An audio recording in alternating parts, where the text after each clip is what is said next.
Hey everybody, how you doing? This is Tom Cat from the Twilight 2004 Discord channel. Um, I recently posted something, and some of the individuals on there asked if I could give better insight and as to how I made one of my pages for Forge, virtual tabletop, Foundry in particular, because I like to use Forge web server instead of hosting myself. Anyway, that's not really relevant to anything other than to say that it's how I do it. Anyway, point is the setting up the page is just as easy here in terms of whether you're using Forge itself as a web server or within Foundry itself. So. Welcome to the Twilight 2000 game that I'm running here. It's having a good time, but the page in particular, the scene in particular that everybody was wondering to get help on was this one. It's not really a big deal. It just monitors all of the situation as far as situational factors for weather, time, date, lighting, all the kind of things we want to keep track of, but don't necessarily have a tool to do it. There was a date and time tool or module that you could download, but it doesn't seem to want to work. I couldn't get it to work. Didn't sync right, and throwing the weather off and all that kind of stuff. And anyway, bottom line, I just made this instead. So here's a quick video on how I did it. Most of the assets, as far as the pictures and little icons and stuff that I used, are actually on the Discord server already in the art and design folder. Co-op asked me to put it into Google Share Drive, and if I have to, I'll do that. But otherwise, people can go there and look my name up and find those images and download them at their leisure. But you're going to find all these things. You're going to find all the images that I used. And then you just build this page, and that's all it is. It's just a game page, a map page, and then of course I put my travel, the party icon on here for travel actions. And so on this one page I can do travel actions. I maintain how many days the party is stationary, weather, temperature, moonlight. Now some of the stuff I've got it fixed. I don't, I took an average of what the cycles of the moon are, at least in my part of the world, when it's starts as a moon thumbnail, and when it becomes full moon, waxing, webbing, or waxing and waning. Anyway, so, and then built this with a calendar, and you can move the days, whatever day of the week it is, or day of the month it is, what time of the day that particular day is, morning, afternoon, evening, night, whatever. And simple graphics to make it look kind of cool. But anyway, it's real simple. All I did was create a page, as I said. If we look at the configuration on this page,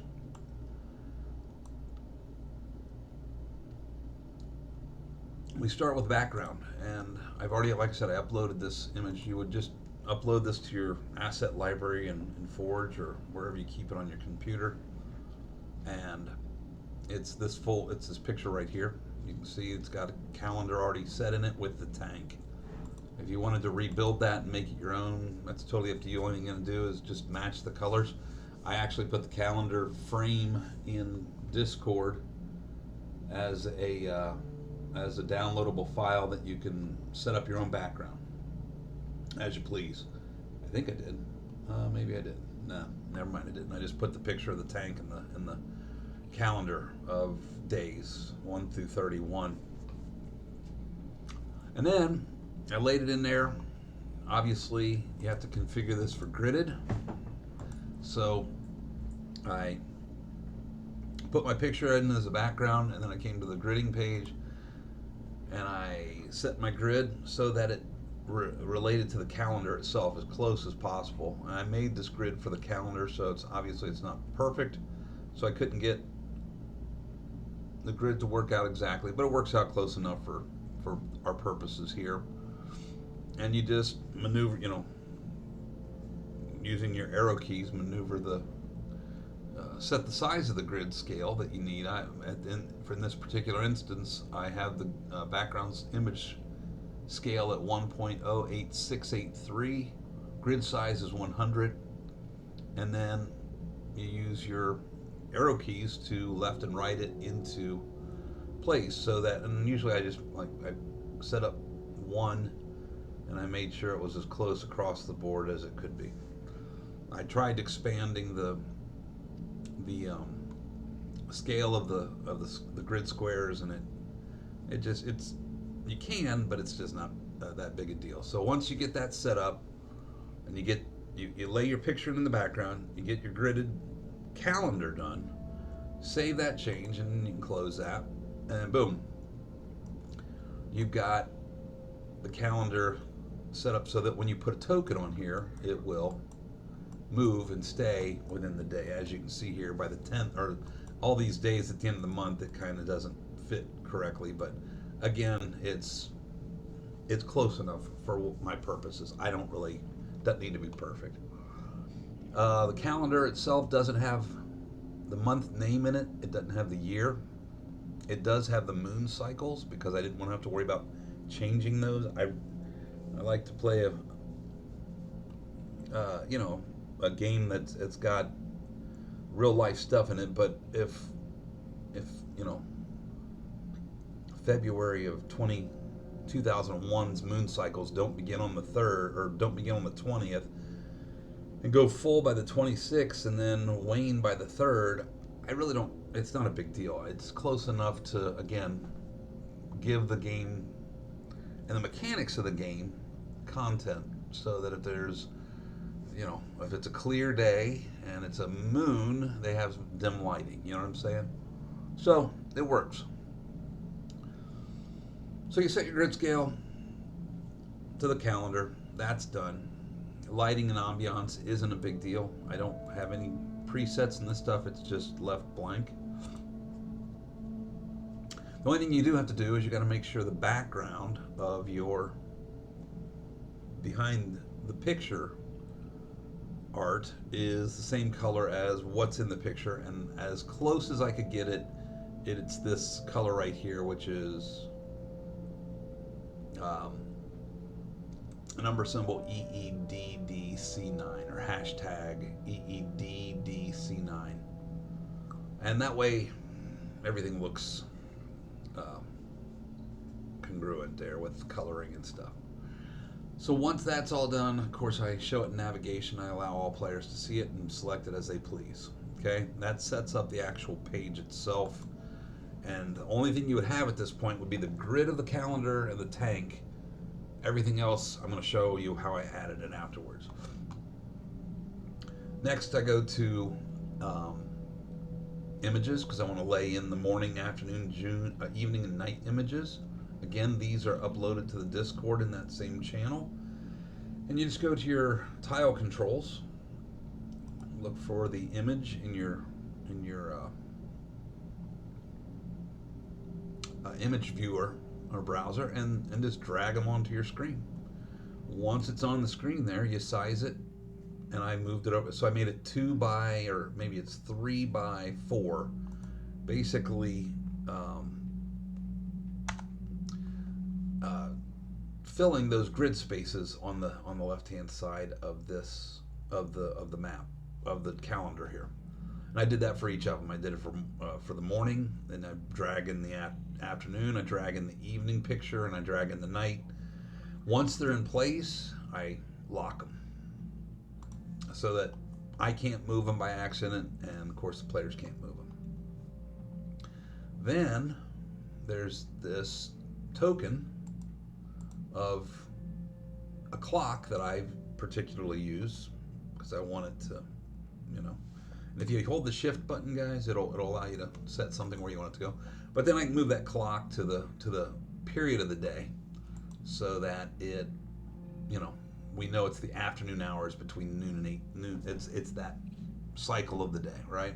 You can use whatever symbol you want. I picked the clock just because it seemed relative to what I'm trying to show there, which is time. Again, there's a token here for, and this again is just something that I randomly made. I went and grabbed this. It's actually a Call of Duty symbol, I think. Thought it was cool. Made a token out of it. I use tabletop token maker. It's real simple. You just click this, set your border how you like it, set your color of your border, drag, and save over here. Makes a nice token for you. There's a token maker in Forge, Foundry, but I don't like to use it. And then I put the token in my game, add it to my token folder, and then I add it to my board here as a token. And oh, just so you know, if you look at my tokens here, I made GM markers: date marker, time marker, weather marker, wind marker, and that just is so that they're always there. There's a, you know, it's an actual. I made it as a military unit, just as to make it as an icon, but it doesn't. I don't need any of the details of this stuff. I just needed it to be a marker on the page. Hopefully that makes sense. So you lay in your times of the day, you lay in your 2 tokens here, but then you also, whatever month you want to use, whatever year your game is, that goes in next. And those are also tiles, picture tiles. I created them. I went into Microsoft Paint and I typed out January in the font that is used in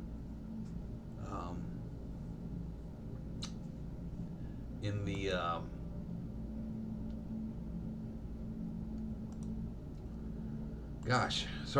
in Twilight 2000, and then I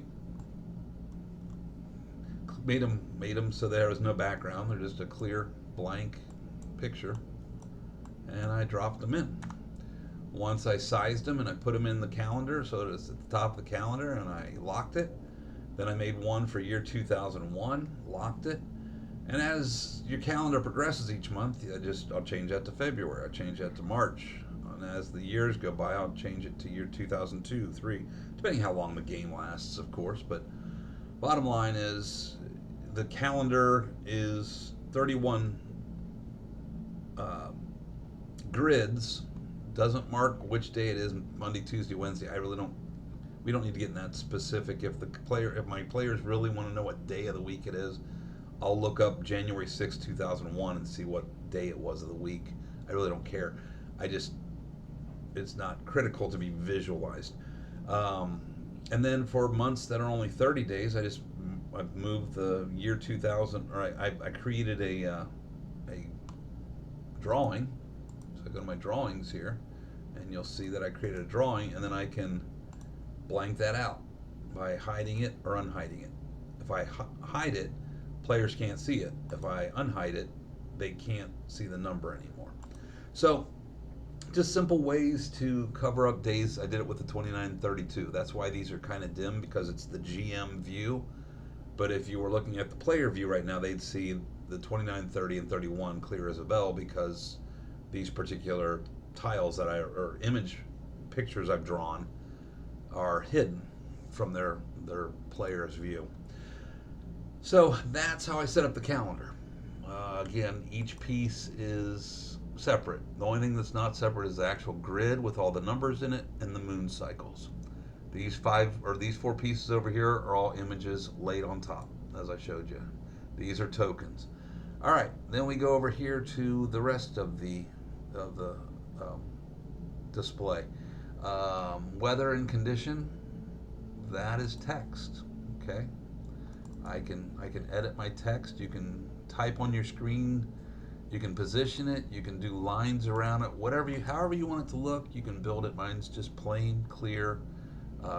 I did it in black so it looks the way it does, black with white borders, and it says weathers and condition. Weather and condition. Then I did a temperature one. I did a high and a low. Then I typed these little things for sunshine. It's a 6 on a D6. This is auto because as soon as something, if it's a rainy or a stormy day, as soon as that cycle is over, it automatically goes to gray. It stays sunshine until you get storm, and then automatically goes to clouds. I put a snow marker over here too because we're in January. I also added a function because the game brings in a modifier for wind, and I just made it on a given particular day. Once they'll roll the weather, and then they'll roll to see if there's any kind of gusty winds. No big deal, just to kind of use that modifier without making it more random that it happens instead of being and a rollable, making it a rollable function, I should say. Again, game markers. These, once you put the words in place, let's go back to that real quick. Once the letters are in place, I lock them. This is all locked. Everything's locked. The temperature, day stationary. The clouds and the sun and all that stuff, those again are pictures that are locked. Again, these pictures, all 4 or 5 of these pictures are on the Discord server. You can download them. The only thing I didn't include is numbers. I got 0 to 30 here in numbers that look like this, and they're PNG files. They actually came from my Cyberpunk game, but that's not relevant, I should say. But I didn't include those. You can either type a number yourself or make PNGs of 0 to 20, however many days you want to maintain a stationary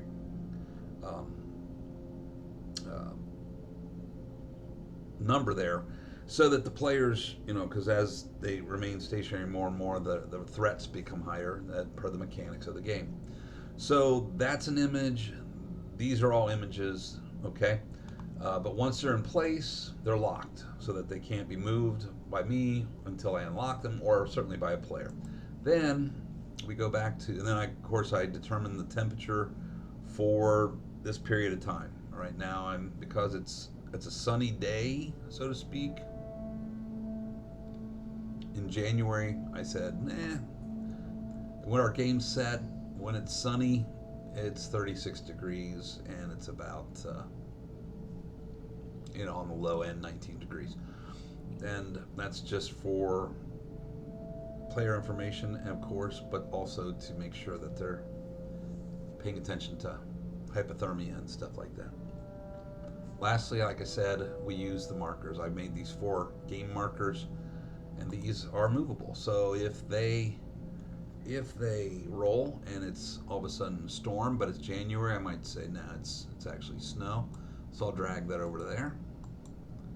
And if there is no wind, I'm not going to pull this marker or this token off the map, or off the board, I should say. I might move it over here so it's not visible, or visible to the players, and then hide it.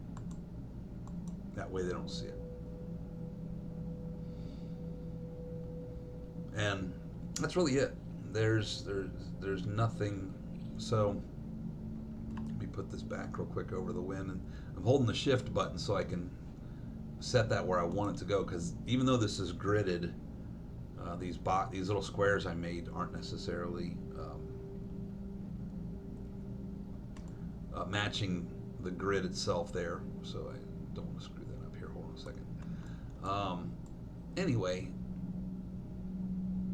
I made these small squares again with Microsoft Paint, and then I use a site called LunaPic, which is great because it allows you to transparent background anything you want. Click it, and it gets rid of all the background. So you can turn whatever you're looking to. You can either use that to make a token, or I made a white Microsoft PNG file, Microsoft Draw, with a red square in it, and then I used that LunaPic to get rid of the white, and all of a sudden I got a red square, and they look like this, right? And that's really it. And then, of course, in the game, you are able to create a, for characters, you're able to create or add a travel party, right? This is a function of the module for Forge, Foundry. When you create your travel module, you add your characters to that travel module, or that travel party, I should say. Boom, boom, boom. And then once their party members are dragged and dropped in here, you pull them right over here from your characters, boom, boom, boom, over. Then you go to the travel actions tab and you can say, okay, Caleb, he's going to be making camp. So he's going to go to make camp. You see what I'm saying? And that's what he's doing during that travel action. And when he's, at the end of the travel action, everybody can be I store them here in other when there's nothing assigned. So that is this token here, and that's part of your build in Forge, so that you can control your players and control their token actions. So anyway, everything is there on one page. The players have the opportunity to do the drop down here because it is available to them.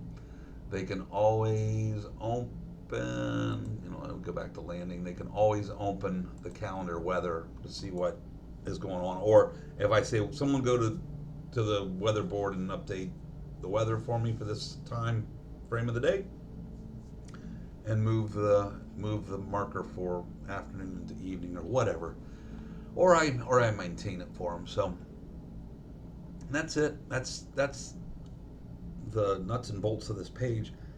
It's not any function outside of what's already in the game system as it is.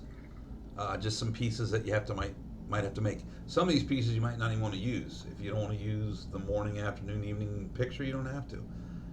If you don't want tank, the tank. I think the tank's cool from the books there. If you wanted a different background, you're gonna have to create one with a different background.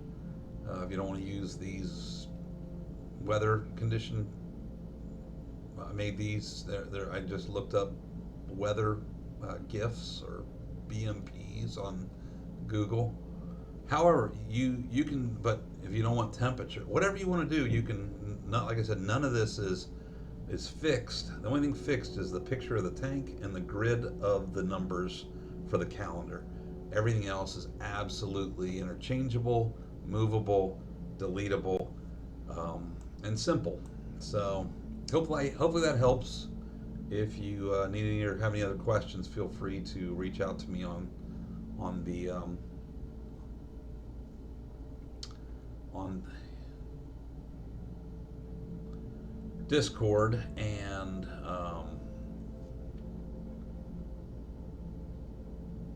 I'm happy to give you any other insight that I might have that might be helpful. I'm not a big I don't know how to use a lot of this stuff. I wing a lot of things, so I'm not like a programmer or a guy that knows how to use a bunch of modules, and it's because it's because that I don't know how to do that stuff for the most part that I come up with ideas like this.